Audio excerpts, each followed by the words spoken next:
Welcome back everyone. I'm as always Captain Setaris, And I'm Seven Saturn. and joining us today is Van, a fellow streamer and ground control veteran. Yeah, hi, I'm Van. I've been playing ground control for a very long time, like 20 years, so it's very, very fun to be here, I can tell you. Before we start, tell us a little bit about yourself. Who are you? So I'm Van, also Emily Rodin from Sweden. I'm a 26-year-old game designer and game researcher. I've been working as a game researcher for the last year, and I've been in the game industry for 8 or something like that. So I've been around, but not very like high positions and stuff. I started playing games when I was like 3 or 4. The big thing I like to do in games is kind of either play really tactical RTS style games with very much micromanagement and like skill shots and stuff, or I like to break games with stats and make my own maps and like build and custom build mods and stuff like that. So I've been doing that for as long as I can remember with games. So it's a lot of stuff, and my entire life is games. Like if someone asks me, "What are you about?" It's like games and society stuff. So it's a big thing. Also, you did a big interview a few weeks ago with the ground control developer. Yeah. So I was. We were planning this big anniversary stream for the ground control anniversary, 25 years or 20 years or a lot of years. It's been out for 20 years, so it should be a 20-year anniversary, right? But we kind of reached out in my game design network and asked, do anyone know any of the people that kind of, made the games? And I was put in contact with Martin Wolfies, who is the lead designer and developer and producer, if I remember correctly, behind ground control. So he knew a lot, and he was super hyped about it, and we planned it for about a month or so, and we had this really nice interview, or Ask Me Anything, on where I planned some interview questions, and it's all available on my YouTube channel and my Twitch channel right now. So if you want to know more about ground control from the development perspective, I would highly recommend you go there and check it out. And I don't know what more to say about that, because we discussed so much at that point. It was like kind of hard to take the high points out of it. But yeah, I will definitely post the interview in the description so everyone can watch the interview. I really enjoyed it. You did a good job there. Yeah, thanks. As you probably can guess, today we talk about ground control from the year 2000. The game is an RTS game, but not a typical one. It's more a squad-based RTS game, without base building, the economy aspect, and a little more focus on the unique units in the game. The game is from an era in which developers were bold and tried new stuff. The story is simple. In the year 2419, 2 factions fight on the remote planet Creek 7b for some very old artifacts. So nothing too complex, but still very funny. I would say let's go to the first point in our segment. What is the history of the game? So, as you mentioned, his ground control was released in 99, and that's about, or 99, 2000. Around that time, people started playing it. And in Sweden, it was actually a pretty big hit, while in most other parts of the world, it wasn't as big of a hit, but it was still pretty big because it spawned a lot of other games in the same genre, which is known as real-time tactics, which is a subversion of real-time strategy and one of the more heavily inspired MOBA games. But the very interesting thing about it was that when I started playing it back in 2000, it was controlled by Massive, and Massive was the Swedish studio. When I started playing, I only played the single player because I was so young at the time. I was like 7-8 years old, and it was like this entire revelation of what games could be, like how they could use the camera in new ways, which today we don't feel like a fully angular 3D camera that you can move around freely in any way is something to think about much. But back in 2000, that was really big. Most RTSs had fixed cameras, and they were 2D planes, while there was a lot of things that happened around this. The game has so many cool features that we probably will discuss later. But so there's a lot of things that ground control brought to the scene of RTS games at that point. And the game actually was able to be played online until 2009, if I remember correctly, before they turned off the local servers, or the Massive servers, which led to the multiplayer scene kind of dying out. I played a couple of games back in 2007, 2008, but it was nothing big for me. But there was a lot of people like Nox and X1 Carter which are big names in the ground control veterans scene that played a lot back then. And in 2013, Nox, I think it was, I'm not sure of the names here, and probably no one knows these names, but Nox sent out an email to all the old players that he had found through different means and different social media, and kind of did a, hey, let's start playing again. And they set it up with Hamachi at first, so you could like plan LAN games from, so you didn't need the dedicated servers that was closed. And we played every Friday and Saturday for a long time. I joined this community back in 2015, I think. So you're talking about GC veterans, I believe. Yeah, the GC veterans started up in 2013. Nox kind of pulled it all together with a website and a forum and called out to a lot of old vets. And we through most of the time, at that point of time, we had like 20-30 players playing pretty decently. And we had games every Friday and Saturday for a couple of years, if I remember correctly, like 2 or 3 years, so until like 2018. And we had like games running for 4 or 5 hours. It's when I stream ground control the most. I don't think any of that content is really readily available anymore, but we had a lot of big games and it was a lot of fun. And then people kind of started running out of time, because dedicating so much time with so little, like, to a game where you have to play every week, twice, like every Friday, every Saturday, is very time consuming and very, like, it kind of crashes with the rest of your life if you do it often enough, which is a reason that like people started like getting work or not having the time to play, or being able not in the right time zone to play. So like people kind of faded out slowly at that point in like 2017, 2018. And then unfortunately, one of the biggest names in ground control history, or ground control veterans history, was X von Kata, and he passed away in 2018. We don't exactly know how, but we got a message from someone who knew him personally and was like, yeah, X von has passed away. And that was a big hit to the ground control community. And after that, we kind of started playing less and less, and people like grew away. And that's why this big stream event we did, where we pulled everyone together again, was such a big thing, because it, like, the community was down to maybe a game a week at most in like statistical average at one point. And we ended up in just this situation where people weren't really playing. So this interview that we did with Martin Wolfies, and with the stream we did after that, where we like got 2 full rooms, which was amazing. We hadn't had that since like late 2017, early 2018, which is 16 players playing at the same time. So it was a very, very big event as well. Like, it doesn't sound like a big event with 16 players, but with the long, very weird history of ground control veterans, I was so amazed that we pulled all those people together. And it was a lot of old faces, but also a lot of new faces. I would like to say that we want more people to play the game, but with the current infrastructure of the game is really hard. So we're kind of trying to both build, like, there are discussions on if we want to try to dig out the source code from Rebellion, or like not dig it out, but like ask them, do you still need it, because they are the owners of this source code.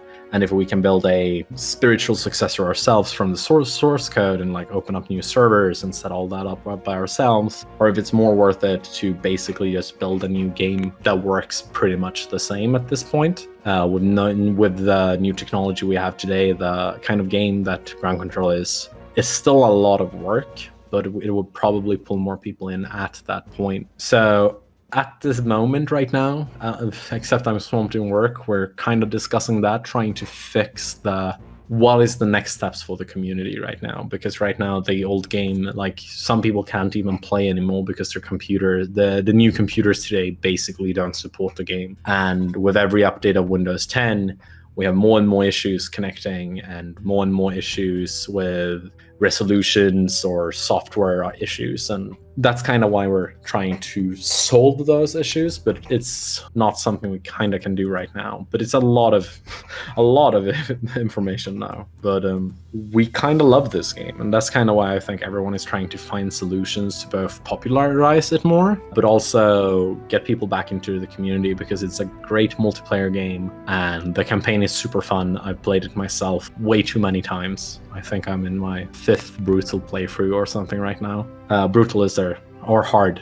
I don't remember the name of it because they have 4 different difficulty levels. Yeah. And I think The it's hardest one. wimpy, easy, normal, and hard. So it's not brutal, but it's kind of like what we would know as like a brutal difficulty today. So that's a lot of like. So I'm still playing the campaign to this day because it's just so much fun to use all these units and move them around. So it's a long game. It takes a lot of time to play as well. So yeah. For me personally, the fun part also is the campaign is, so to say, not straightforward. I don't want to spoiler guys who have never played this game, but around the middle of the game, it changes somehow. You know what I mean?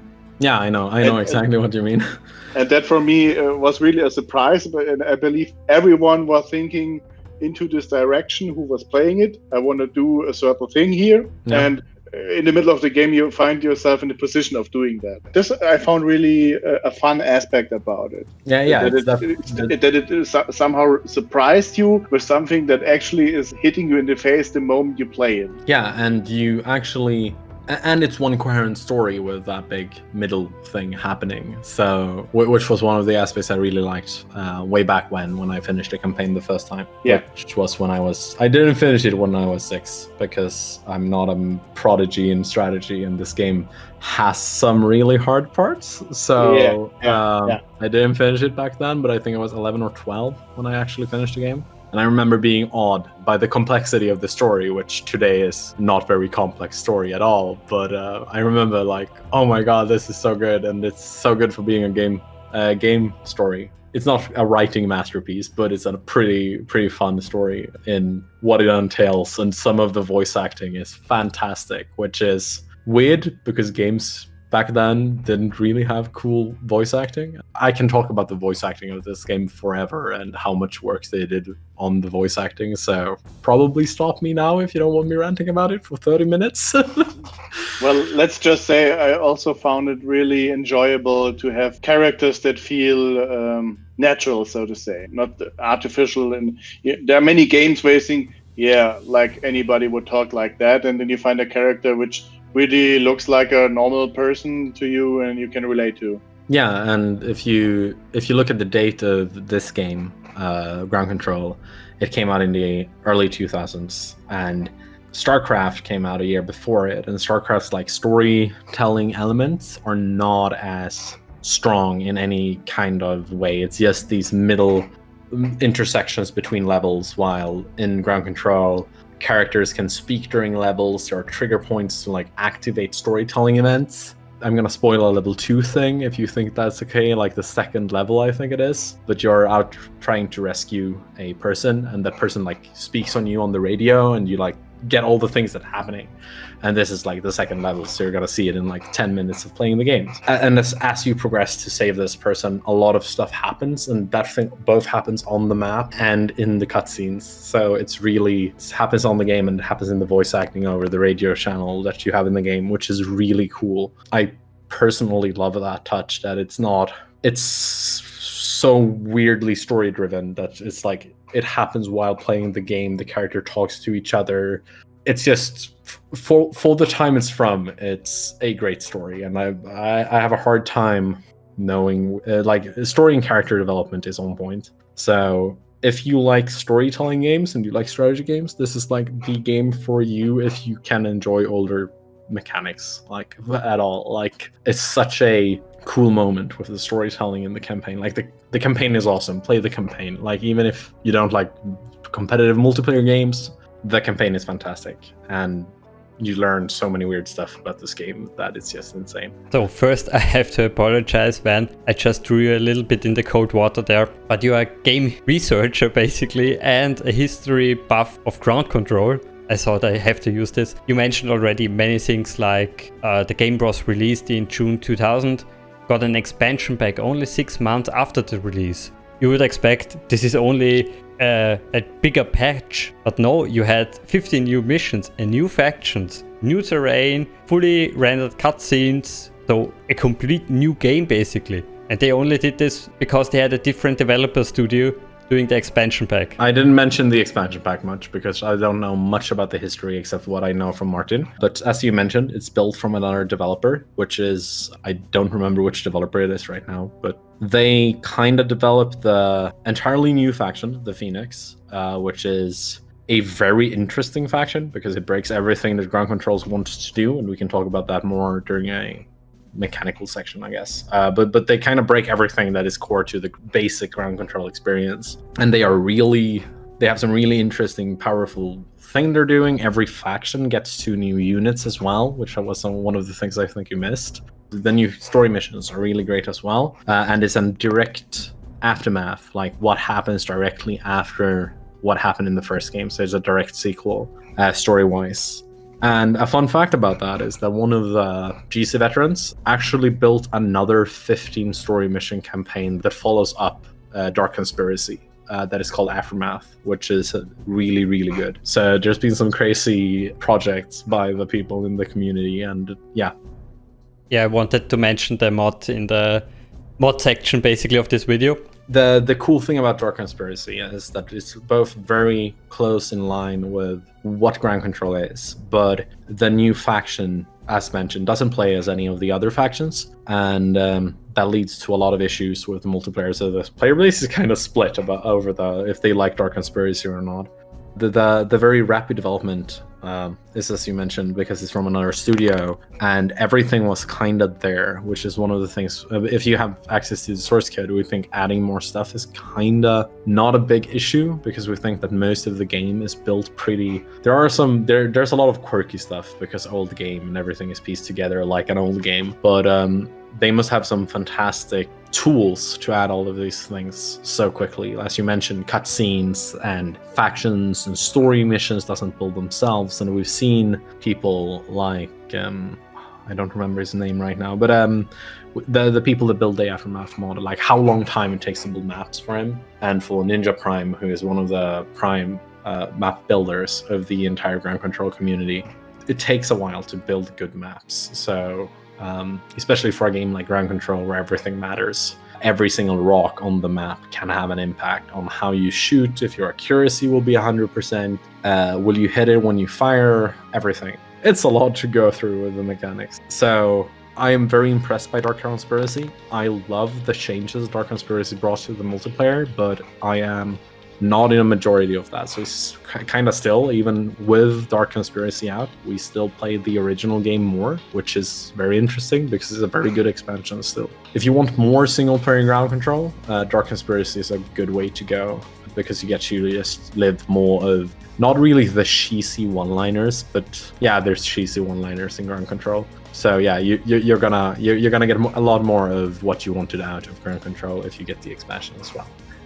I take it you have played this a lot. I also played this since 2000, and my problem with the expansion is, in my opinion, it really adds in difficulty. I'm not sure if this is something that actually applies, or if I'm just doing it the wrong way, because when I tried to play the add-on, I thought, well, maybe just a few new missions, but I really got my ass whooped, and I don't really know exactly why, if I'm doing it the wrong way or something like that. So as an expert here, would you say that the difficulty level in the add-on is higher than in the base game? So in Dark Conspiracy, this is actually going to be a thing. I've never finished Dark Conspiracy on the hardest difficulty, which I've done with the regular game a lot of times. There are some, I wouldn't really say balance issues, but the game is a lot harder in Dark Conspiracy. There's a lot more pressuring enemies, and I think they think about it as like the first missions are kind of warm up,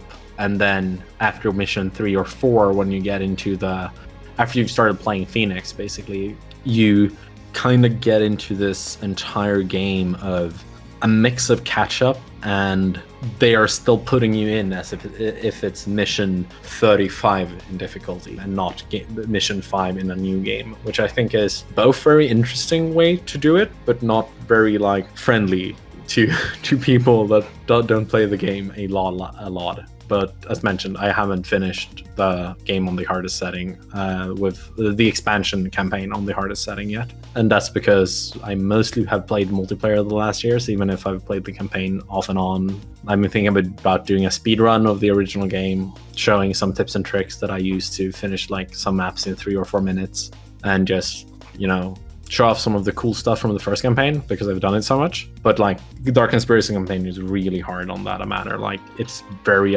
punishing. Losing a unit early or losing a squad early is really punishing as well. So yeah. This is exactly my experience. I distinctively remember a mission where you were supposed to catch up to someone, and I barely got away alive, kind of, and I got to chase someone at the same time, and it was really hard to follow up to the expectations of the mission. And so I'm kind of relieved to hear it's not just me. The game actually is a little bit more difficult here. But from my point of view, it's simply a little bit frustrating because, let's face it, the last missions in the base game were not that easy. I mean, there are basically no undoable missions, of course, but the level of difficulty is increasing constantly, and they just put another one on top of it. I'm not sure if this was the right idea. I would like to see the campaign being a constant Winter Wonderland, if you know the names of the missions.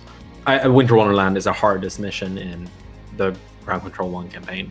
You will know when you get there. I played it entirely, and I also know there are some points in between certain situations where I think I do not see how I can do this, but I have most interesting experience with this because I didn't finish a certain position. I tried many times and I failed, and so at some point, I put the game away, and a few years later, I tried again. And I don't remember what exactly went different, but it just went like charm. This is really interesting. I mean, in every game, you have situations where you think, well, that's a hard one. But here it is, so to say, probably also a question of how you approach the problem. Yeah, definitely. Like most people know about the way to solve the last mission.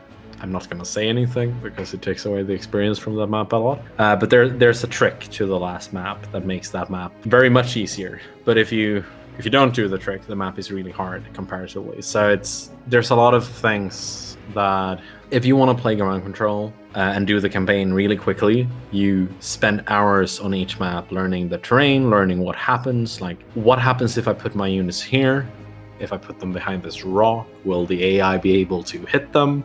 There's a really cheesy way to do one of the defense missions in the game. There's like every 4 or 5 missions or so is a defense missions where you're tasked to defend a base. And they're generally some of the harder maps because you can't really move around your units a lot because you have to defend certain things. And with these defense missions, you kind of end up in the situation where you need to protect your units and get them to do work well with the limited amount of resources you have, because you only have the squads you went in with and the technology they have. So you often end up in like really weird situations where you're just sitting behind rocks and you're firing over the rocks, or you're shooting whenever the enemy move around the rock, and they can't really shoot you as efficiently as they should because you're behind a rock. So yeah, there's a specific map where you can put a unit in a specific position. There's a lot of small things you can do to kind of make the campaign a lot easier if you know the maps very well and you have ideas of where to go and when to go there, or what to do at very specific timing points. And you can like speed up some maps from being a 45-minute slog to being 3-minute assault maps, basically, which is a lot of fun. But the defense maps are the ones which is the hardest to break in that way. So you two talked about a lot already. I just have to out myself. I'm the Ground Control noob here. I got the game in 2016 and finally played it this month completely through. And I would say we move on to the pros because we had everything in there. You took my whole list. That's good. Yeah, let's go to the pros and cons and maybe discuss some of the things more in depth if we have the time. I have a lot of things I want to talk about. Like, I love this game. I know so much about it. It's but yeah, so where do you want to start with this? Yeah, maybe the noob is starting here. For me, graphic and sound design was really amazing for a game from 2000. We had a lot of different games already on this channel, but nothing compares in sound and graphic design, I think. Also the different environments, the complete switch from a traditional RTS with base building to fixed number of units. And what you also said, the voiceover. How crazy was this back in 2000? I can only imagine how you must have felt back then. Well, the game really kicked ass. If you were buying this game in 2000 and knowing what was possible in the years before and seeing this game performing, it really swept me away, especially the camera technology they used. I mean, today there are still gaming companies who have issues with completely scaled zooming. You can freely zoom, you can freely turn the camera around, and back then it was simply awesome. I mean, if you look at StarCraft is a good example. You have this very fixed angle, this very fixed height. The only thing you actually can do is move around the part of the map that you are looking at. But aside from that, there's really nothing you can do. In ground control, you are more or less free to look at a certain part of the map, and it is an important part of the game. It is not like, well, it doesn't matter how you look at it. No, sometimes you notice certain things from certain angles. And as Van said, this is important to certain missions where you have a good idea of what you can do there. And you only get this idea by looking at it, quite literally looking at it from the right angle. And this was cool, and they really scaled this entirely. I mean, there are creatures running around where you can zoom in entirely. If you look at the infantry units, you can zoom in. By today's standards, you would say, well, certain aspects of that don't look as good, of course. But, well, it's a game that's 20 years old, and back then it was just cool to have the ability to zoom in on your units at all from any angle and look at details like, well, those guys got shields at their armors where they have their guns. So this was completely new for me. And as you said, the sound design adds on top of this.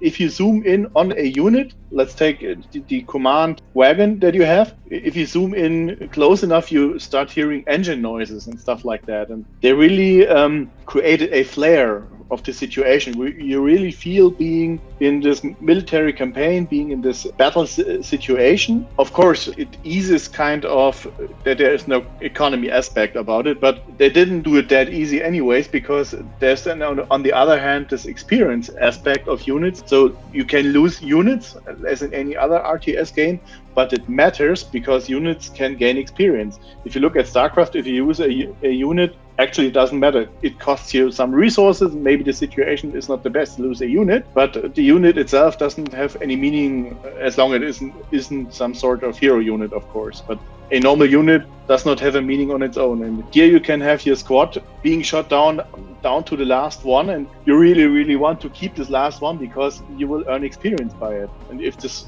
last guy, this last wagon, whatever, is killed, then you lose all the entire experience. So it adds on top a still certain macro aspect. Yeah, with the entire experience thing, which is really fascinating. When I played this game the first times, I had no idea about that, so I sacrificed my units whenever I needed to get away. But the experience aspect is one of those, you don't really know about it until it's there, and you realize that, oh, all my units are really shitty compared to what they should be if I kept them well and alive. As well as if I remember correctly, it was a while ago, you can see all of the squads that you've controlled that died in the mission briefing or the mission after report thing. You can like see all of there's some sort of memorial. Yeah, and it's like, if you get like 200 dead units, like 200 dead squads, they're sitting there and they're like, yeah, maybe I should take care of my units a bit. But yeah, I love that aspect. I also wanted to mention this free camera aspect and this amazing big maps were before Supreme Commander came out. So at least it took 8 years until another game made something similar. Another company made something similar. Yeah, exactly. This is what I mean. There are still not that many game designers who use this kind of technology. I mean, I believe there's Word in Conflict, which uses, I believe, the same engine. but in general, you still don't find this to be so common. Yeah, even the second game sacrifices a lot of free camera movement, if I remember correctly. I didn't play a lot of the second game. I like that in the history of the game, I skipped over that there's a second game. But one of the most interesting things about the camera for me is that in multiplayer, you use it frequently. Like you zoom into your units to see if they have straight lines of sight to whatever you want them to be shooting at, and then you zoom out to the top and you look back and you rotate it over to get the correct vision. Like seeing people play this competitively, like if you watch the streams of X Van Kata or his old videos on the sand table, you can see some amazing work with the camera. And I know that I do it a lot because I play Craven, and Craven is a sniper faction, so you sniper a lot in competitive, and then you need to know that if I'm using one of my limited resource weapons, will I actually hit this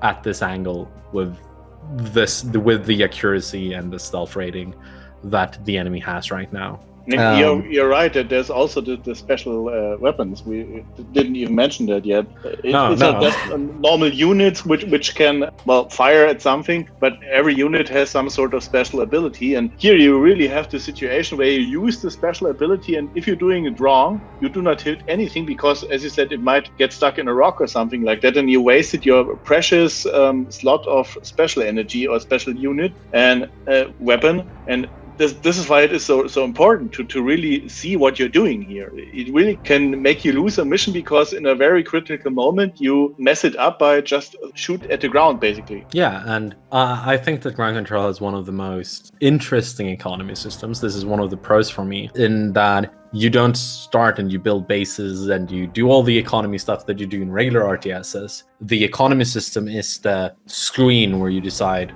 what units am I bringing, which special weapons will I bring, what upgrades will they have, will they be, and then the resources are your tanks and your infantry and your planes, more than the resources you're collecting and making. So if you have this is a very common strategy in multiplayer, where you have a empty squad, which is a squad without special weapons and special equipment, and you run them into the enemies to make them fire special weapons at them, because your squad is not worth as much as their squad anymore.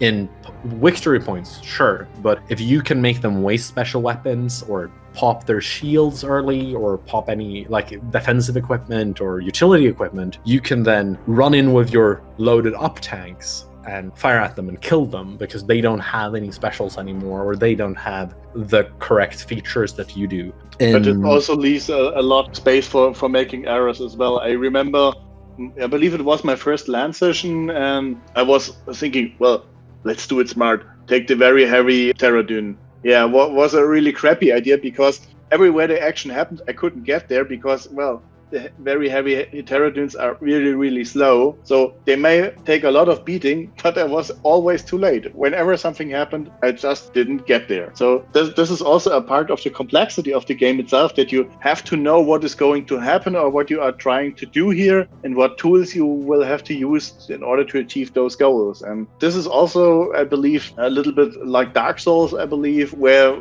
some missions you screw up somehow because you got kind of say with a knife to a gunfight. You just messed it up right in the beginning and there was no chance for you. Yeah, and there is the aspect of multiplayer, like since most of the units, like there's 12 units per faction in the basic game, and we generally play without air in multiplayer. That's gonna be on the con list, by the way, so we're getting there. But the interesting thing is that when you drop in with Craven, you're gonna be, you know which team compositions are good if you play a lot of Craven. You know that Scouts is one of the best units in Craven because they have 4 sniper rounds each squad, and they have mines, which is also extremely powerful area control tools. You have rocket pterodines, which are immensely powerful if you can protect them. Oh yeah, I love them. Yeah, rocket pterodines are the best. It's my favorite unit in the game. And you have Jaegers, like you have all of these control-y, snipey units, and then you have the direct confrontation pterodines, which are main battle and heavy pterodines. And the direct confrontation pterodines are so much worse because you don't have the best defensive equipment in the game in Craven, which is the OND's energy shields. and they're like, you become invulnerable for 20 seconds. And a lot of people think that shields are kind of not really ruining the game, but they're super powerful tools. They could theoretically, from a design perspective, be like 3 or 4 seconds long, and it would probably be about the same. But the thing that is good with it is that if you, with the amount of time they're up now, is that if you scare an enemy to pop their shields early, then they are in a very bad position, because now you know that you can't fight that, so you just pull all your things away. Because in multiplayer, there's really no other objectives than high score, unless you play zone control or assault, which is both rare game modes today. So if you play score zone, then 20 seconds of shield is really, really good, because you can just run it in and put it on the shields. But if you're not playing that and you're playing the regular 2v2 free-for-all deathmatch point game, then yeah, using your shields early is just a waste, because your enemies will just run away from you. And you only have 3 shields, so you have to like use them very sparingly on the units you bring it with. And yeah, that's kind of the biggest thing, is that I love the resource system myself, and I love the camera, and I love the audio design and the graphical design that you're talking about, with you zoom in on a tank and you can hear the movement. When the heavy Teradyne fires its dual cannons, they don't fire exactly at the same time, so there's a stagger in the sound. And sometimes it's the small things. I mean, if you look at the minimap, then you can see where your units are shooting or where fire is coming from. Yeah, you can see like white lines, white dots on the minimap. White dots that are moving across the map, and then you go, oh crap, incoming. Yeah, and depending on what it is, like you can tell if it's an artillery round, because it's moving so slowly, because artillery units actually fire straight up into the air, and then the round falls down on the other, like far away. Takes quite a lot of time, yeah. So there's like a 30-second travel time on artillery shots at points, and that gives you time to react, move your units around to not get hit by artillery. But then there's also the sniper attacks that like you can barely see them on the minimap unless there's like really long shots, and you will probably not have time to react before something just died. And I think also every weapon in the game has a different sound. There might be that like the light Teradyne and the medium Teradyne or main battle Teradyne might share it, and some of the heavy battle Teradyne or the Hoverdyne, Hoverdyne, and the main Hoverdyne might share some sounds. But I think every weapon has a unique sound. So if you have your sound on, you have surround sound, you can both hear where the attack is coming from in your sound, but you also know which unit is attacking you, because you can hear the sound of it. And those small details is so valuable when you're playing the game, even if you don't really have the time to react to it, because it's such a reaction heavy game with special weapons eating your tanks in one go. Like if someone shoots a moonburst at your light Teradyne, you have no more light Teradyne. What amazes me is the amount of detail and effort they made to create this game. I mean, there are a lot of games today where you think, well, another one of those, and Ground Control really hits the spot here. They put effort into it. You can actually see how much love they had to create such an amazing game. Yeah, like there are so much small things that are just made to be cool, if we say it that way. As Martin said in our interview, they wanted to feel how someone threw a grenade through the air, and that's how the artilleries were made to fire like that. They built it because it was cool and they wanted it to look cool. So it's really a project of love, which I think you can feel from every single aspect of the game. Even if to today's standard, a lot of the things are problematic. Do you guys feel done with the pros, and we can move on to the cons, because I have some things I want to mention here? Yeah, definitely. I just waited for the right moment to switch to the cons, but I would say it's now.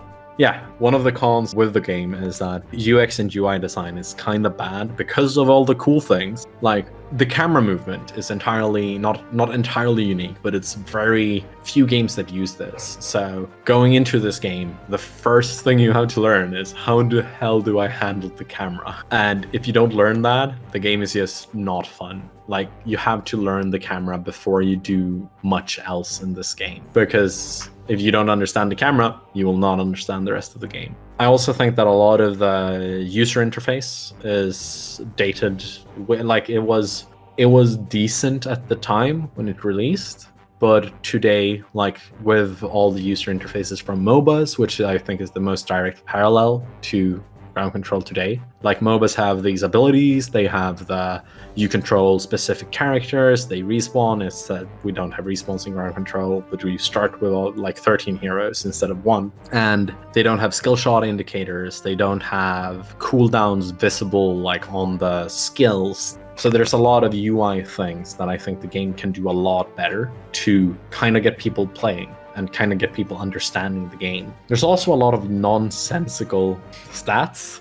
There's an armor stat. I think that everyone here knows about it since we play the game. If you shoot a heavy Tyrannine in the front with a weak weapon, it doesn't take any damage, right? And the way that stat works is that it's entirely useless until the point where it like negates a different kind of damage.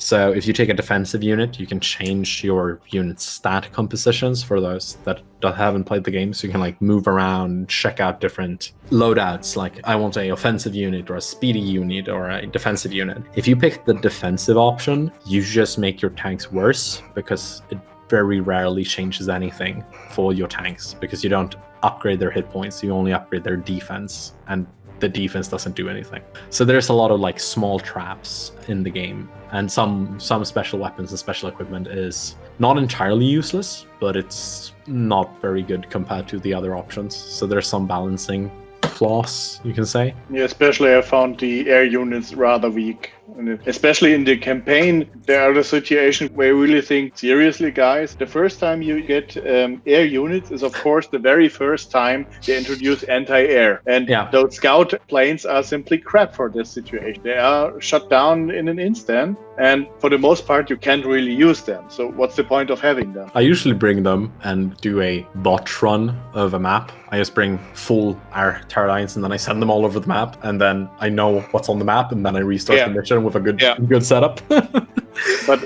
especially in the campaign, it won't do you any good because most likely where you're going, some anti-air is waiting for you. And sometimes this really makes you think, what's the point of having this unit if it is that easy to get rid of it as an opponent? Yeah, definitely. And in the multiplayer game, or a multiplayer way to play this game, as I mentioned earlier, we kind of play without our units most of the time, because if someone is allowed to bring our units, or we play with our units, what happens is that every Craven player has to bring 2 squads of anti-air Tyrannines.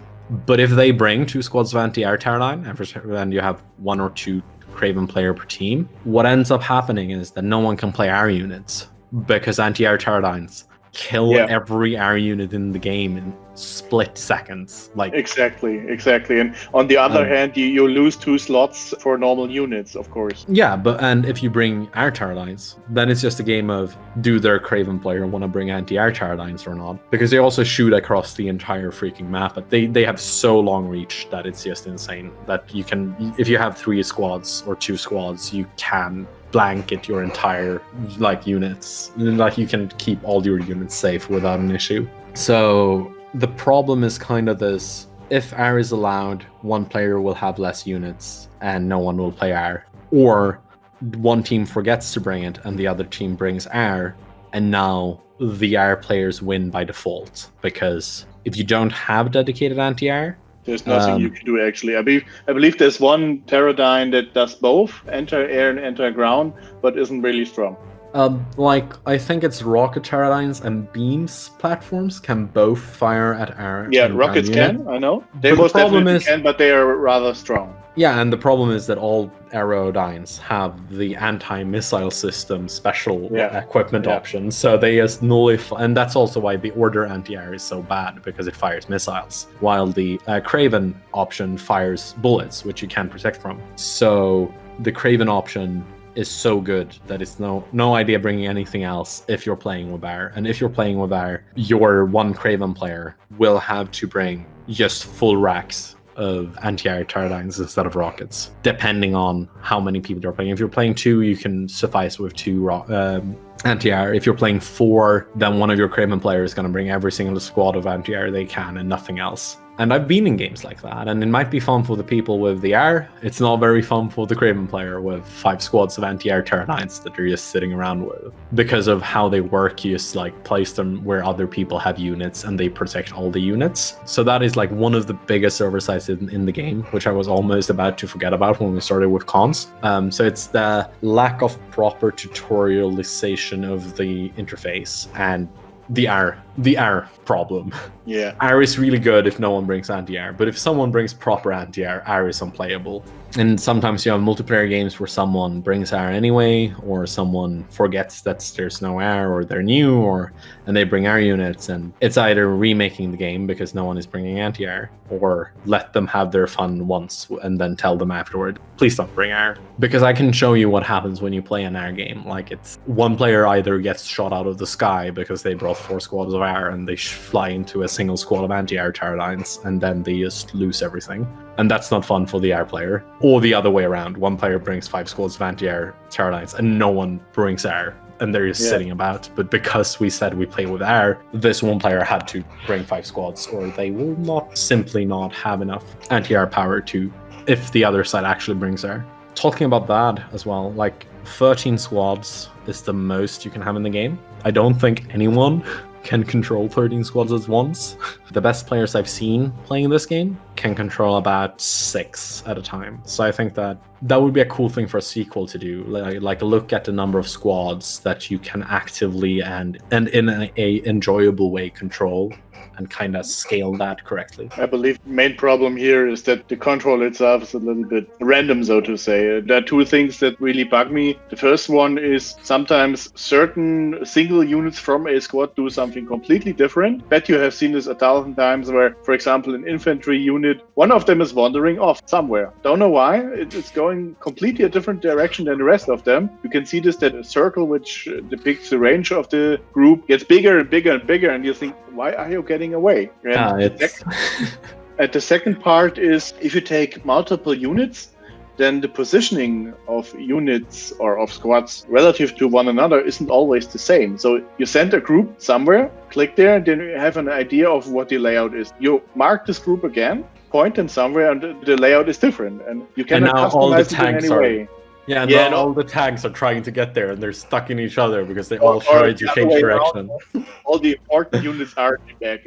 Well, nice done. Yeah, and I think that the pathfinding issue is a thing of the time, though. Like, mostly a thing of the time, because we've tried building better maps, and I think Ninja Prime worked a lot with it, like building maps without as much pathfinding issues. It's just like the unit controlling system just doesn't really want to function very well, and that's a really big issue in a game about this tight. Like, moving in the right direction at the right time can be the difference between a squad surviving or a squad dying. So it's definitely a big frustration point, especially with the friendly fire aspect. I mean, if you play it on easy, then you don't have this aspect, but one level above and you have friendly fire. And this is quite frankly something that really pissed me off a whole lot of matches, because sometimes, as you say, you cannot really control your squad. They're doing some nonsense here, and the result is they're shooting each other. Not really fun. Yeah, I would call that a problem of the time, because no pathfinding was good back then, and this game is very heavily based on pathfinding. Yeah, if you look at StarCraft, for example, they had it even worse. Some units would be wandering off still today if the match were going on.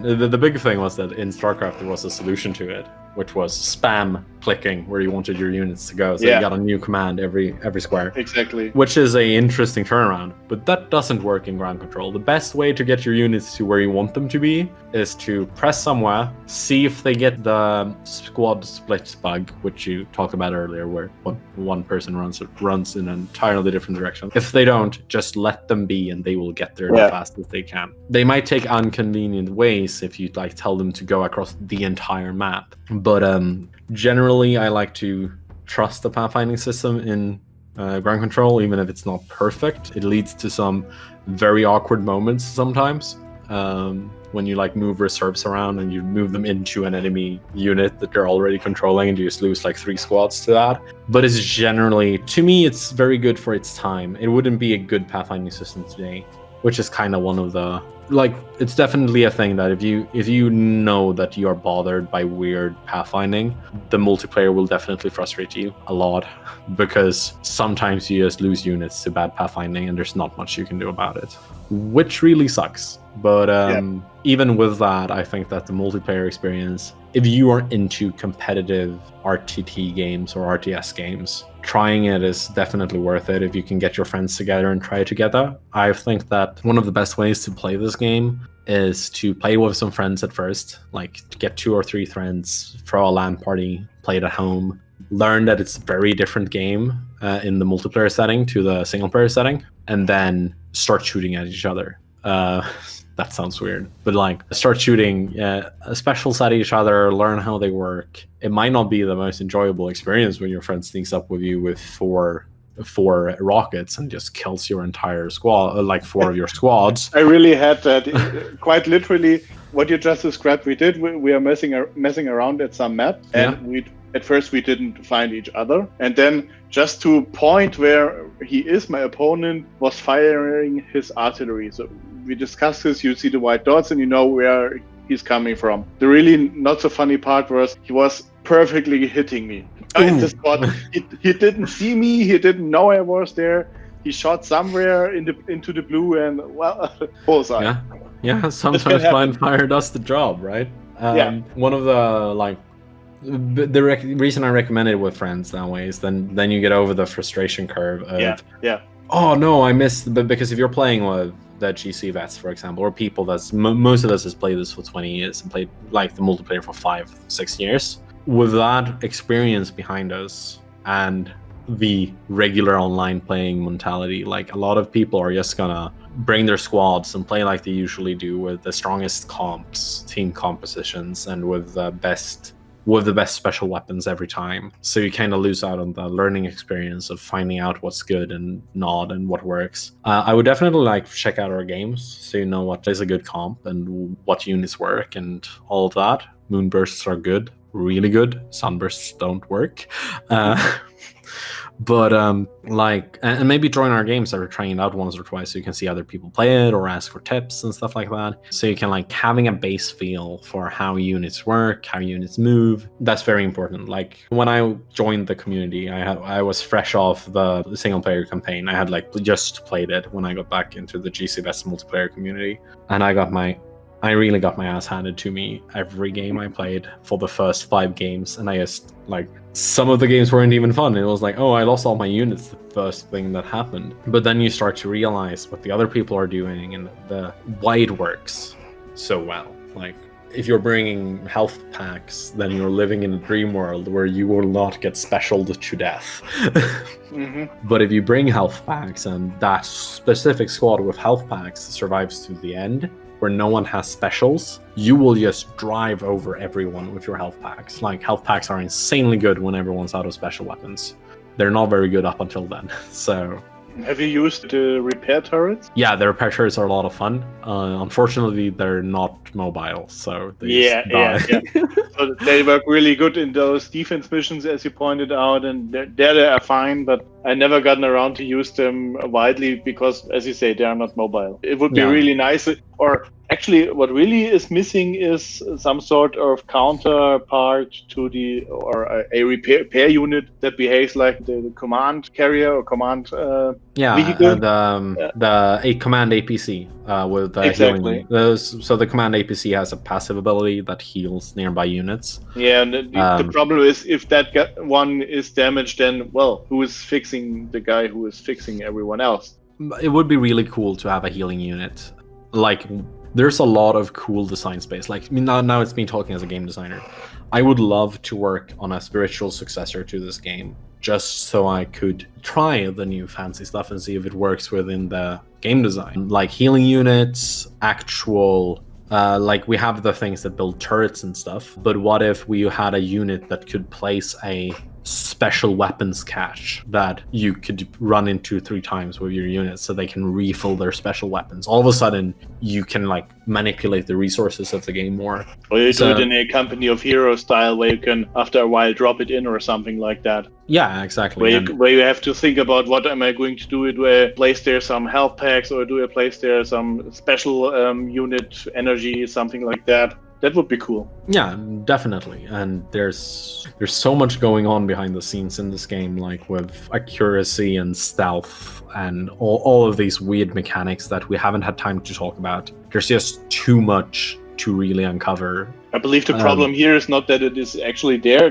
This is a cool aspect, but very often you have no real idea on what is actually happening. You can only see the result. For example, as you said, the visibility or stealth aspect, very often you have no idea why someone is seeing you, or the other way around, why you don't see them. You see you believe there's a straight line, and for some reason you don't see anything. But there's always some other reason. Yeah, there is a reason, because there are units with a stealth stat which makes them in enough light invisible unless you're close enough. So the mechanic is basically your stealth value, their distance to you, but there is no indicator for you, vision. For example, that can show you if you are too close to take effect. For example, you only have you only have circle your which groups your units, but you have no idea where is this line of sight where I have to be out of. Yeah, exactly. Away. And if a unit has a 0 range value or 0 stealth value, you will see it if it's within your unit's visibility range, which you can open up. You can show a specific unit's weapon range and sight range by pressing R. This was something I didn't learn until I've played the campaign several times and basically learned that by heart. But it's really useful, and I still use it in some games when I want to be extremely sure that, okay, how far can these actually see? Super useful mechanic. There's also a hidden feature that's not really an Easter egg. It's the mine hack. So everyone that plays ground control multiplayer knows the problem with mines is that if someone has placed mines and you don't see them, you can just run an entire squad into them and it dies, which doesn't feel very fun. And there's a command, which I don't remember right now, but it's on the forums and there's in the Discord, that kind of doesn't downscale mines as you zoom out the camera from them. So they're actually visible at max camera range, which they aren't when you play the game usually. So that's super useful. You want to use that all the time. You still run into mines because you will never have perfect perception of them because they're hell to find. But yeah, it makes it a little bit easier and it helps a lot in multiplayer, especially against those sneaky Craven and O&D players that like to play with mines. I'm one of those, so it's a really good thing to know about, that there is a thing to actually counteract mines. There's not much to do otherwise if you're playing the game. So the silent noob will also talk about cons a little bit. You mentioned basically everything except a few things I still have for me. Save games. I really missed save games in this game. Oh yeah, you're right. You have to go the entire mission. This is something that really bugged us back then too, because the match was taking a little more time than you expected, and well, let's get some supper and have the computer running the entire time on pause mode because there is no way to save it. Yeah, I can feel you. Especially with the mission length. Yeah, exactly. Like if you don't know all the cool strats to bring a mission down to 3 to 5 minutes, some of these missions are like an hour grind fests of height and running and finding the right units and knowing where. If you're playing it safe, it could easily be 2 hours. Yeah, and all of a sudden you're like, oh shit, I gotta do something. And you're like, what do I want? What do I need to do right now? Like, how do I save this? Yeah, I had the problem today. Basically, my wife came with the child and I had to go to her. I didn't have any chance to pause, but I already was near the finish line from the mission. So, what should I do? I can't do anything. I just have to leave the game on. Yeah, this is actually a question we talked with Martin on in the interview. Why aren't there any save states? And from the people that play the game a lot, there was like a resounding, we think it's pretty cool that there's no save states. I understand why you want them, but it also adds this hardcore feeling. Yeah, it adds this really Gets where serious. losing a unit actually means something. Because if you can save state or you can have save game options, then you can just save before every encounter and restart it. But there are also other ideas how to circumvent that problem. I don't know if you know the Open XCOM project. It's kind of a remake of XCOM. You still need the original files, but they did an entire engine themselves. And they added this technique that they said there's a so-called Iron Man mode, which lets you save at any point. There's no problem with that, but you cannot have multiple saves of the same game. So you can only save and load, but you cannot do the classic save scamming. You cannot do it. So it's kind of like quick save and quick loads and like Thief. Exactly. And But you can't go back also somehow. save scam. Yeah, but in this case you cannot, and this would fix this problem right away, and you will still have this serious aspect that you will really have to think about a mission and cannot really go back somewhere, but still have a point to save. Yeah, so you can leave the game and come back when you actually have time to play. So yeah, that's a really good point. And the interface also is, like you said, a little bit, it didn't age well. And today I really had problems or let's say the other way. I could never see any artillery rounds on the minimap because it's too small. On a widescreen monitor, 1080p, I would never have guessed that I could see that there. Oh. Yeah. My solution to that is don't play with the resolution mod.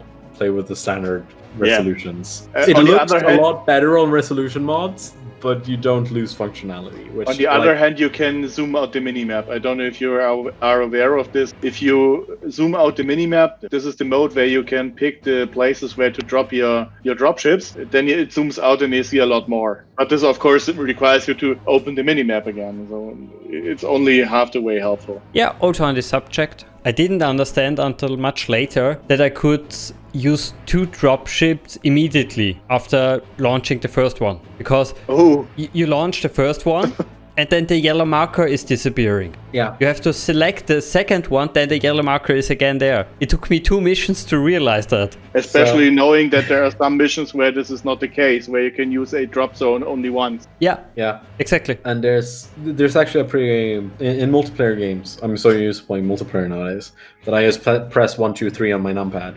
And I just drop all my units in at the same time because they're quick keys for that, and you can change that around. But I press 1, 2, 3 on the numpad, and I just do that automatically, even in like multiplayer missions. And I just do that. God, I just want to talk about one of the unique features now that I had saved for the unique feature section. But I'm gonna take it now because it fits the theme. We are already all over the place, so don't mind. We're already all over the place. So we've broken all the features. But one of the unique features is dropship scouting.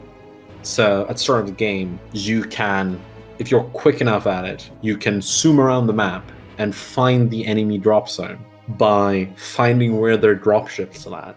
Yeah, I remember, because you can see any dropship coming down. And you can see all the dropships coming down. Yeah. And going out. So if you are quick enough, you can know where they land. So you get an approximation of where on the map you will face their scouts or whatever they're setting up, or if they're castling. You know what to do about the enemy position. If you get so much from this one cool feature that they don't despawn the dropships if you don't have line of sight to them, so they're always there, and it's such an amazing feature which changes the game so much.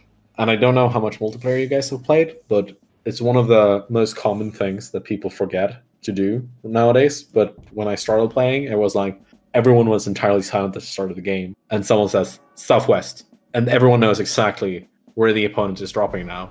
And it's such a mood lifter because it's so thematically in line that you don't really know until you start the game what's going to happen. And then you start the game and it's just all out chaos after a while. A multiplayer-only con that I've been thinking about is points. Some people will love the point system because it's very gamey.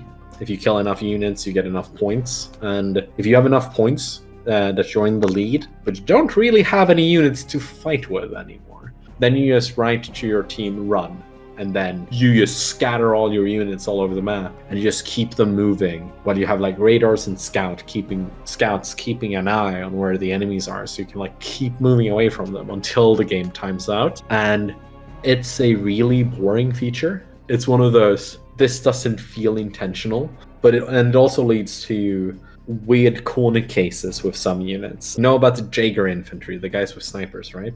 Yeah. They have a special equipment named Demolition Charge, and you can use demo charges to deny points. If you played a MOBA, you know about denying. Most MOBAs have a denying of gold, where you kill your own units, your opponents don't get them. In ground control, it's the same, but it's for points. So you're bringing Jaegers, and you know that your scout squad is empty, for example. Instead of using your demo charge to kill an enemy unit, you use it to destroy your own unit, so they don't get the points for it. Yeah, I never really gotten around in liking that either. For example, sometimes it really helps to have a real goal. I remember we had a LAN match where we switched to this whole position and take position mode, and one of our guys didn't really care about this. He went on for the very same reason you just laid out. He killed units and killed units and killed units, entirely missing the point of it, and we were just getting the positions and won the match. And this points into the direction what the problem with this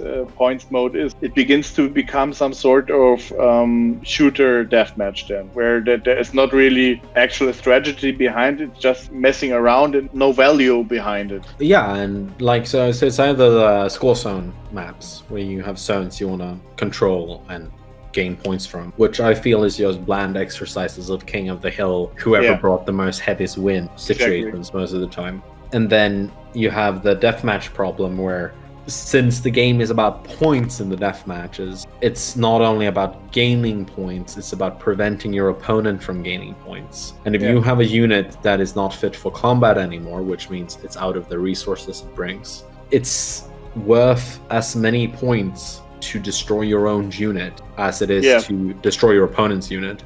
And all of a sudden, getting you negative points. Yeah, and I use this trick because I'm a Craven player, and Craven is the weaker faction by many players' definition. So you want to use every trick in the book you have, and it's not unusual for you to run up with your Jaeger squad that has no more sniper shots. This is the most common version of denying points, where you use them to run up and you place a demo charge at their feet at a enemy artillery or an enemy squad, and then you blow them up in the enemy squad before moving them away, so you deny them the points for them. But you can also do that with other squads, because there's friendly fire in this game, so you can just like, oh, I have this group of scouts, let's put them in box formation, run in, drop a demo, run out, blow the demo, the scouts die. Now they're not worth 10 points to my enemy. So you made 10 points from that demo charge, which is, from that perspective, very, very, very good point value. And it's a small issue. A lot of players don't play that way. So even if it's not a big issue, it's something that, like, if I were making a sequel, I would definitely look into how do we keep the core free-for-all or team versus team deathmatch experience where you drop in units and you fight, but how do we make this work? Either remove friendly fire to remove the denial thing aspect, but that doesn't solve the people run away aspect. I was like, what if you do it battle royale style and you like decrease the size of the map or force people to go to certain positions to play the game? But it's very hard, because then how much score zone will it feel like, and how much less of the actual tactics will be there? Or you do it the Supreme Commander style, where you say there's some certain unit which you have to protect, which is the case in ground control. You have the command unit, which you usually have to guard at all times, and if you lose it, you lose the entire match. So this could make things, of course, interesting, but then again, you have this situation where one tiny, weeny little mistake can cost you the entire match, just because one guy got lucky and got you from behind. Yeah, so and with there's always pros and cons about this concept as well. Yeah, and with the extreme weakness of the command APC in ground control. Yeah, exactly. We generally play with non-vital APC. It's actually a setting you can change. So standard is non-vital, but you can change it to vital, which means that if you lose it, you lose. It comes with its own set of issues, because all of a sudden, all the units with speed boosters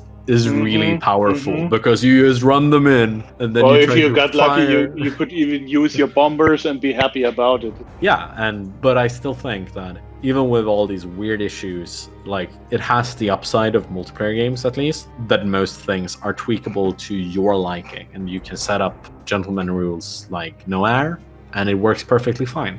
And I think that with all the things we're talking about, like, the big thing for me is that I want from a sequel of Ground Control or a follow-up is keep the camera, update the UI, make the UI practice of today, a better tutorial, decrease the number of squads so you don't have squads that's superfluous. What I would love to see is replays. Plain and simple replays. So you can see where did I go that damn wrong? How did it happen that I got my entire team killed in an instant? What did I do wrong? Because in the aftermath, usually you don't have any idea. It just happens. For example, you just miss the incoming artillery fire. Well, if you don't notice this, you just see, well, somehow all my squads back there are gone and I'm down to 2 units. And you didn't notice it. Why are they gone? You have no idea. Yeah.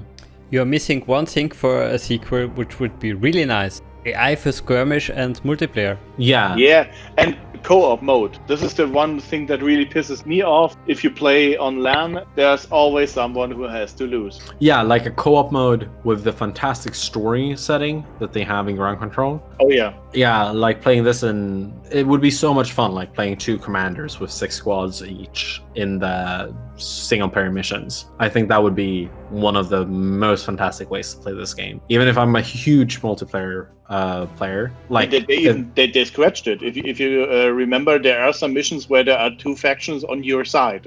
For example, the Major Thomas mission. Yeah, all the Major Dwight Thomas. Yeah. One thing I would want to see in sequels is spectator mode. That'd be nice too. Like, I've watched people who play this game, and I've watched games, but with a dedicated spectator mode, you could get so much more information as the spectator and actually feel like one of the biggest differences for pro poker, and I'm talking as a game designer again, one of the biggest differences for pro poker to make it from this really small casual or very hardcore competitive game that no one understood, by adding all the spectator stuff like percentages to win, which cards are everyone holding in like Texas Hold'em, which cards are on the table, why does that matter, does the player that's bluffing have an out, and together with spectator commentators, they made it into one of the biggest watched event things in the world. So I think definitely a good spectator mode with today's esports scene and all the other things, that would be a huge thing to add, and it would add so much value long term to the game, because it would be so nice if I could just turn up the game, see that a friend is playing the game, press their game, and come into a spectator of their game. Yeah, that would be fantastic. I would love that. Okay, since you really mentioned everything already, I would say we move on to the hidden features. I have only 2 I found. The first one is very simple. It's the name of the planet. Krieg 7b is the Swedish word. Krieg is war, so war 7b for the planet. And then you have a goldfish in the credits, and this will explode if you click on it multiple times. Yeah. Oh yeah, it has a critter behavior thing. For hidden features and Easter eggs, it's kind of weird, because I think that some in-game stuff is really cool. Like, if a stray bullet grazes a bird, the bird dies. So if you have a anti-air units that fires and there's a bird in the background and it gets hit by one of the shots, it dies. And that's not really a hidden feature, it's just a very cool thing. That's with all the other things we talked about. And you mentioned the 2 I know about, except the Astrid. So this is very in-gamey. The Astrid is the drop ship or the battleship that Kraven uses that is in orbit around the Krieg 7b. And the Astrid has this massive in-game model. Yeah, and which is shown, I believe, also in the gaming list when you're waiting for an online match. You can see it in the background when you create a game. Yeah, you can see it in the background of all the menus of the standard game. But there's not only the cinematic cutscene version of the Astrid, there's also this huge in-game model that covers entire maps if you put it in. It's never used anywhere, it's just in the map editor section or the modding section. So the file is there, it's right there, you can use it, and it's really weird. Why is it there? No one knows. Astrid is also a very common Swedish name. I think it's common in other areas of Scandinavia as well. So that's also some fun trivia. Yeah, those are the big ones. The Astrid mystery is my favorite one. Why did they even make this big, hulky, muddy 3D model and put it in if it was never used. Are you sure they don't use it in the menu? I believe this could be the case here, that they actually use this model to 3D render this in-game menu. It could be, but I don't think that games would be able to support that back then. And from what I've heard, there's two distinct files for the asteroid. There's one that is the cutscene files, and there's one for the in-game model file. But it might very well be that they put it in, recorded the things they needed on a better computer, like a studio computer, and then forgot to take the model out of the game before shooting it. Like that's very much the most likely reason, is the most common reason, or like the most likely scenario is the scenario that happened. Someone just forgot about it, that they put it in, and then it was there. But it's such a cool piece of in-game lore that this massive ship actually has a model, which I think is really cool. What I really find interesting, there are so many models and pieces of maps where they put in a lot more detail than would actually have been necessary. I believe there are some buildings where you could actually look inside those buildings, and they modeled them also inside. They could easily have just put a texture in front of it and pretend it would be some inside, but you can really look inside the building and see additional textures which compose the walls and the ground and stuff like that. And this is something that really amazes me, that they really put detail in places where you would think, well, why even bother? Yeah, like the detailing of those weird things, like also a stray shot hits the bird and the bird dies. But it's also or like that there's a rotating turbine which is the venting shaft. Yeah, or if you destroy a electrical generator in a map, then all defenses coupled to that electrical generator cease to function. That's not really a hidden feature, that's just a unique way to do that, like make electrical grids matter. It's an important part in certain missions. Yeah, it's an important part in certain missions, but it's always the case in base assaults and base defenses that if there's an electrical generator, it's either very important to protect or very important to destroy. Yeah. But yeah, I don't think I have any like super cool hidden features outside of that. I can talk a lot about all the cool mod stuff that has happened, but I don't have any like super big hidden features except the cool unique features, and I can talk about those for hours and hours on end. So No, it doesn't have to be a unique feature, but we mentioned already so many things. I would say let's move on to the mods. yeah. I only know about the single player mods. You're quite more in the game history especially.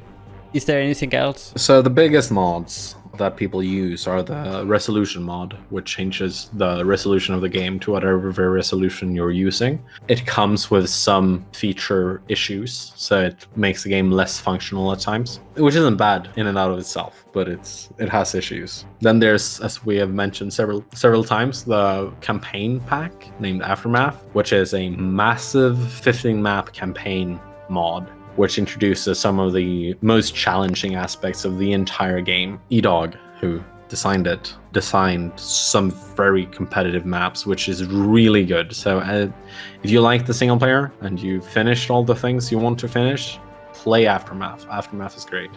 And very hard, but it's great. For multiplayer, there are a lot of map packs done by Ninja Prime and E-Dog Snizzle. They are very good map packs. It's like mods, but for more maps. The biggest issue is if you have too many maps in your directory, your game works less and less good the more you have. You have harder to connect to other players. And so what I usually do when I play is I ask which map packs are we going to be playing today, and then I install the map packs that you need for the specific night. There's like a long list. There's like 10 of them, so I can't really mention all of them by heart. And then we've had 3 or 4 different balance patches. There's the stat drill one, which was the first one we played with, which changed a little bit of the game to make. The idea was to try to make Craven more balanced. So let's call it the Craven balance patch.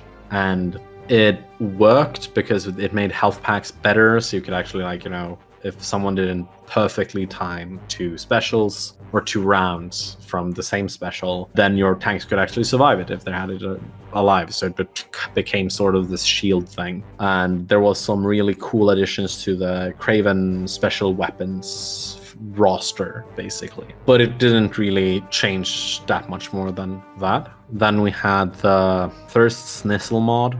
I think it was Snizzle who did it, who basically started changing around a lot of things to try to make the game more interesting for both factions and to make them play into the fantasies that people wanted them to play. Like the Kraven look like they will be really sturdy and really tanky and can survive a lot of damage, and they really can't. They're actually the faction that wants to run away very quickly when things goes wrong, and they want to be sniping and they want to like pick off single units before they run away. That's their strengths, but they don't look like a faction that want to do that. So some of that changed, and we added a lot better defensive turrets, a lot better healing stations, basically give all the unused versions of the Kraven a bigger purpose. And as you can hear, there's a lot of changes to Kraven in all of these balance patches. And then we did the Phoenix balancing change. So in Dark Conspiracy, the Phoenix break the game by not playing ground control like everyone else plays ground control. All their units is really slow, but they have a special power called Web, which is the most important power they have. It freezes all other units in place for 30 seconds in a huge area around them. And this is really good with artillery and flamethrowers and other like area of effect attacks, and the Phoenix have a lot of them. So the Phoenix way of playing is kind of like stealthing up with units with Web, activate Web, and then you send in your other units. To most people, this doesn't feel like in multiplayer, this feels really unfair, because either the Phoenix player fucked up and nothing happens, or the Phoenix player did good and you just immediately lose the game. So there is a balance patch or a mod to bring the Phoenix back to ground control. So they're not breaking ground control, but they still have their unique things. Like I think the web duration is like lowered a lot, and there's a lot of small tweaks to the game. And web was made even more like powerful because the other factions got even more mobility with radar Terraline and Kraven being introduced, and the Order militia unit. It's a infantry squad of 16 characters or something insane, and so there was a lot more mobility involved in all of a sudden in the game. Webs kind of nullified that, and it took away from what most people thought was fun with the ground control. So we tried to fix that for a while, or Snizzle tried to fix that for a while, and then we have the current mod, which is, I think we're calling it like vanilla but good, which removed like regenerating health packs, because one of the biggest changes to the health packs in all these mods were that you pressed the button and it kept working for a long time. So it was like a 20-second healing power. We removed that. We went back to basic with almost everything, and it's basically back to how it worked in the beginning, except there are small tweaks that make some units more enjoyable to play with. Like, I think one of the things that was kept was the scouts' range superiority with their special weapons. So Kraven Scouts has the longest range in the game except artillery with their special weapons, but they can't outrange with their normal attacks, which was a thing that a lot of people enjoyed with the Scouts. So I think that's left, and there's like small tweaks that wouldn't survive a big change, but that work really well in the context. So that's like, I would heavily recommend that mod for anyone getting into the game who want to play the game, both as it was designed to be, but also with some changes to make the game slightly better and slightly more friendly to play. And most people that play competitively play with that mod, so it's hard to not play with it when you're playing multiplayer. Which brings me to one question. If I decided to play online, is there anything I would have to do? Because the master servers, as far as I know, are down, and there was never a replacement. So how would a new player get on playing competitive? So the first thing is join the Ground Control Veterans Discord server. You also need to have Game Ranger, which is the online LAN platform that works the best for Game Ranger or Ground Control. Then you also, this is something you usually fix on the night when new people join us, is have the right mod and have the right map packs that we're going to be playing that night. Getting games is usually sitting in the Discord channel and saying, hi, do anyone want to play in 2 weeks at this time and this date? Because everyone in this channel has so much to do that you can't really like sporadically get games, or you can, it happens. I know that Makos and Snizzle and there are like 3-4 people trying to like get games together on a regular basis or like sporadically, so you can probably join them at some point and try to set it up. But my biggest, like, get to the Ground Control Discord server and someone will help you out if you ping a mod in there, which is a specific title. I think it's Cardinal or something like that.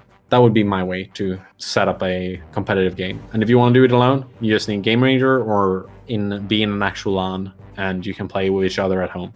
Being in an actual LAN is better than being in Game Ranger. Like, I've played this as an actual LAN game, and it still works pretty well to this day. And so, actual LAN with friends. Yeah. If you get the people together, this is what I experienced. Human players for the most part. I never got around playing online, but it's still a lot of fun, most definitely. One thing I learned from playing with new players is when you're playing with new players, some of the most weird things will just work out because no one's expecting them. We had someone who was new that brought like 6 squad of heavy tanks and just grouped them up in a big huddle bunch and just ran them over the map and killed everything that came in his way, because nothing can fight 6 heavy squads head on. But it was super efficient for like 5 minutes until people realized what was going on and they started avoiding the ball. Yeah. This is what I meant earlier. This was one of my early mistakes. Everybody runs around the map and, well, here you go, alone. Yeah, now you're sitting there and you're doing nothing for 10 minutes because you have 6 heavy squads and no one is going to fight your 6 heavy squads unless they can like artillery you out or something. So it's definitely I would play this at home as a LAN game if I could. Like, if I could get a dedicated community where I live, that would be fantastic. But like, it's hard to get that many retro gamers that also like this kind of real-time strategy games together, because there's just so many easier games to learn, and which we talked about is one of the big cons is like you have to learn the camera and then you have to fight the interface until you understand how it works. That's not very enjoyable experiences unless you really love the game, and it can be really hard for someone who's new to get into it. Like, I think it's really cool that you, Captain Sidarius, is like playing the campaign, and I don't know how far you got in any of the campaigns, but I did my complete playthrough. Oh, nice. So the first campaign is really good. The second campaign, the O&D one, is really good. The Phoenix one is really hard, and then you have the Aftermath. And I think Snissel is working on another one, but I don't know anymore. It was a while since I asked him. Since everything is kind of up to the people working on stuff, like, it's kind of hard to know if anything is going on right now. But there's a lot of single player going on, and single player is really enjoyable in this game still to this day. Like, I sometimes prefer to just boot up some ground control and do some speedrun maps in the first campaign, because the first campaign is super fun to speedrun. There's some really silly, cheesy things you can do.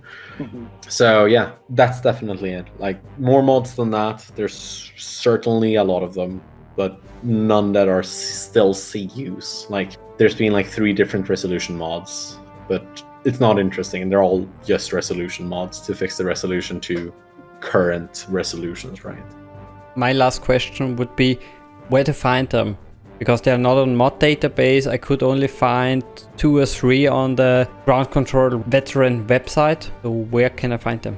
When I need the resolution mod for anything, I kinda just Google ground control resolution mod, and then I try to find the first Google result that works. That's not a very good answer, but that's how I find it. Since the game is so old and it kind of fell out of its heydays 12 years ago, like, there are not a lot of updated sources. I would turn to the Ground Control Veterans page first, then to the Ground Control Veterans Discord and ask there. And there are most likely someone that can dig out an archive link for a specific mod, or they still have it on their computer and can share it. That is my solution, definitely. And for specific map packs, most of them are on the GCVets page or in the Discord as well. It's a very small community. Most people know each other, and it's very scary to get into because of how small it is. And I hope I don't seem very scary to everyone that's here now or gonna be listening to this. But we are a pretty friendly bunch. I would say we're a pretty friendly bunch at times. We have some arguments about stuff in the Discord that can be very, very unsettling at times. But that's just people being people, I guess. But yeah, I would say if you want to try out the game, get to the Ground Control Veterans Discord. We have basically free access to the game because there's a mirror that you can download that is legal, which is really cool. If you want to play Dark Conspiracy, you have to buy it. I would recommend the Good Old Games version. I've never had a problem with that one. It's usually cheaper than the Steam version. It also works better in multiplayer if you want to try that out. And then I would join the community because we're not that scary, I believe. Yeah, maybe I'll try this at some point because I never gotten around playing online and would be a nice change. It's definitely a nice change of pace from single player. It's a lot higher paced, which is something that a lot of people don't expect because the single player can be very slow and grindy and 2-hour games. Most multiplayer games are over in 15 minutes. Longer ones are maybe 20, 22. And then you have some multiplayer games that's just over in like 5. So it's very different to play the online competitive game because everyone has special weapons and not only you now. Okay, I would say let's end this very special review where I didn't talk very much and my concept went out the window very quickly. But it was very interesting. Thank you for joining us. Thanks for having me. It was very fun to come here and just talk about the game. And listening to both of you, I have to say I really missed the opportunity to play this in multiplayer back then. It sounds so amazing to experience this when the game was released. Yeah, yeah. I remember playing my first online games at like 12 and I was so bad and I just got my ass kicked by online players that were probably so much older and so much better at this game than I was. So yeah, you missed out on something really cool. Yeah, I really see this now. Well, leave us a comment, tell us what you think about the game, and of course, play the game. Until next time. Bye. Bye.